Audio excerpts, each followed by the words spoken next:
family.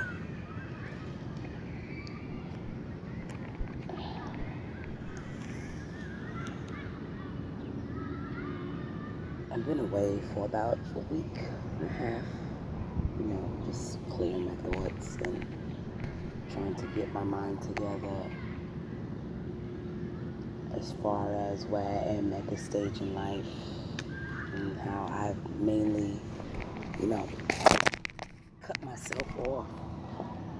I didn't cut myself off, but I stopped participating in the matrix, and when you don't participate in the matrix, your life changes, because you're not a part of that system, that paradigm anymore. So I've been receiving a lot of attacks, from government. I'm sorry about the lighting. I tried to find a shady spot because it's really hot today. It's really hot. I guess this spot is better. This is horrible lighting. But it's been over 2 years since I've been out of the matrix. And I'm just coming to the grips with that. It's hard. It's very hard being separated from something that you've been a part of all your life and figuring out your own path, with the help of the Most High. I've been able to sustain, but it's very difficult, finding your own way when you've been a part of that paradigm all your life. But my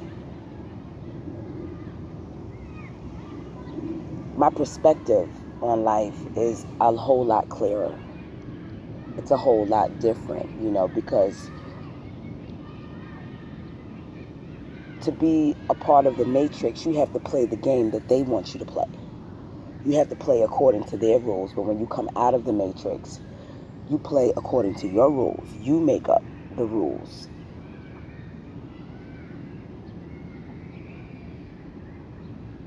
And that's what truly living for God is you becoming one with God and knowing yourself and figuring out who you are instead of letting someone else determine what you are and who you are and how you should live your life. So that to me is, and I don't mean this in a blasphemous way, but that to me is like becoming a god or a goddess when you can, determine for yourself what is right and what isn't right, and the matrix isn't right, because unless you're playing according to their rules, you're excluded anyway, So it's really not a fair game because they're not letting you do what you want to do. The only way you can participate is if you're doing what they want you to do. So in a way, I'm glad that it happened. I'm not going to lie. Sometimes I do miss the Matrix because it was fun, but it's better, for you. It's better for me and for others who have exited the Matrix in the long run because there's a lot of traps. There's a lot of traps in the Matrix. Excuse me. And traps and snares that you don't want to get caught up in, especially if you're participating in certain activities within the Matrix. But this video, I wanted to do this video mainly to talk about an incident that I got into yesterday with one of my co-workers at the social garden that I work at. And every time I talk to her, she always gets on the topic of black people. Black people need to do this, black people need to do that, and she's Panamanian. She's not even really so-called African American or a Negro. She's from Panama.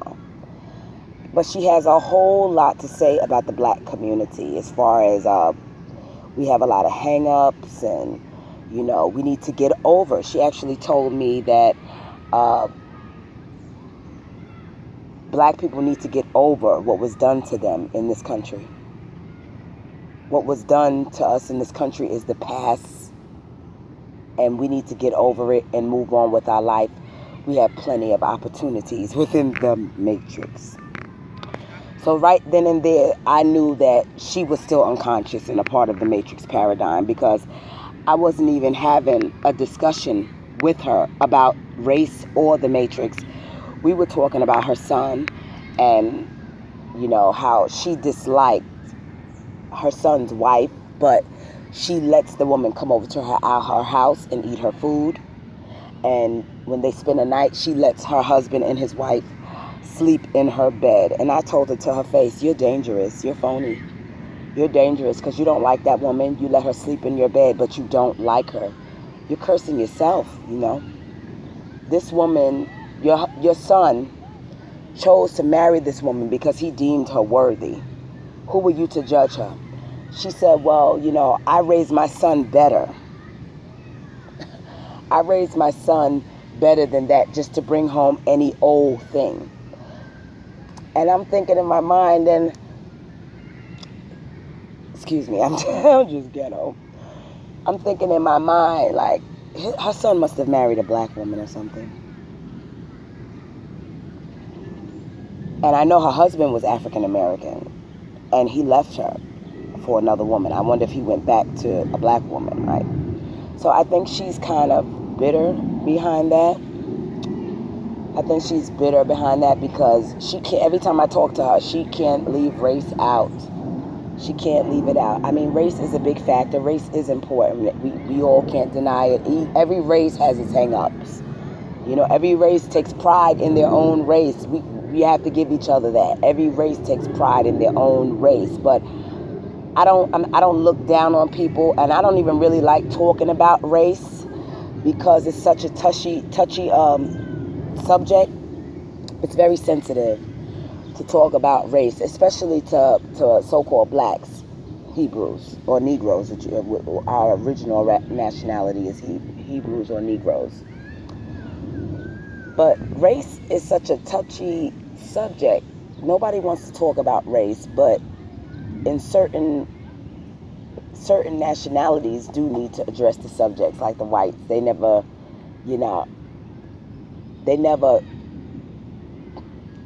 treated us fairly. And I'm so tired of people telling black people who have been through so much in this country to just forget about it. So should we forget about 9/11? Like, those people were innocent that died. They didn't deserve to die like that. But we should just forget about it and move on, It's in the past. Let's tell the families to forget about 9/11 and move on. It's the past. Or let's tell the Jews, the Ashkenazis, the Khazars, let's forget about your ancestors and what Hitler did to them. It's the past. Let's just move on with our lives now. Now can you understand how it sounds to tell someone when they have lost relatives and still are using, I'm sorry, it's so hot, and still are losing relatives. In 2016, black people are still being shot down and killed and oppressed like animals in this country. Nothing has changed. They just put on a different suit. But they tell us, "Oh, just forget about it. It's in the past." It's not in the past. All you got to do is turn on the news and see that it's not in the past. I live in the Bronx. And this girl came from the Dominican parade, because they're Israelites too, Dominicans, Puerto Ricans, and, Panamanians. And they came from the Dominican Day parade. And she was sitting on the porch talking to her friend, and somebody just came up and blasted her out of nowhere. Just shot her and killed her. This is the country that we're living in. They're still killing Hebrew Israelites. So I don't want to hear people saying, "Oh, slavery is over." Bullshit. People are still being persecuted in this country. And until you deal with, the past is still going to play out. today. Nobody's dealing with past issues. And it's still playing out today. If you don't correct the mistakes that were done in the past, they're going to repeat itself. And that's what's happening in today's society. I'm sitting behind this beautiful rock mountain, and this is a beautiful park. This is Crotona Park in the Bronx. I found me a little shaded area by the tree, and you got some steps leading up to, the other area right here. I'm right in the entranceway. But it's a nice day. I decided to come to my favorite park and just get some peace away from all the madness of the Bronx. This is like the suburbs to me, away from where I live. I mean, it's straight up barbaric. I live in Little Italy, so I'm getting it. Like, I live in Little Italy, Bronx section, Fordham section.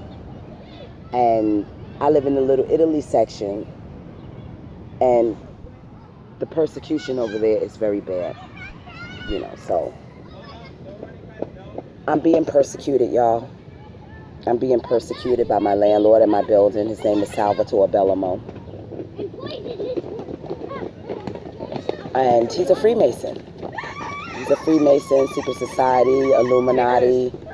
He's definitely all of those. He has owls all over his building,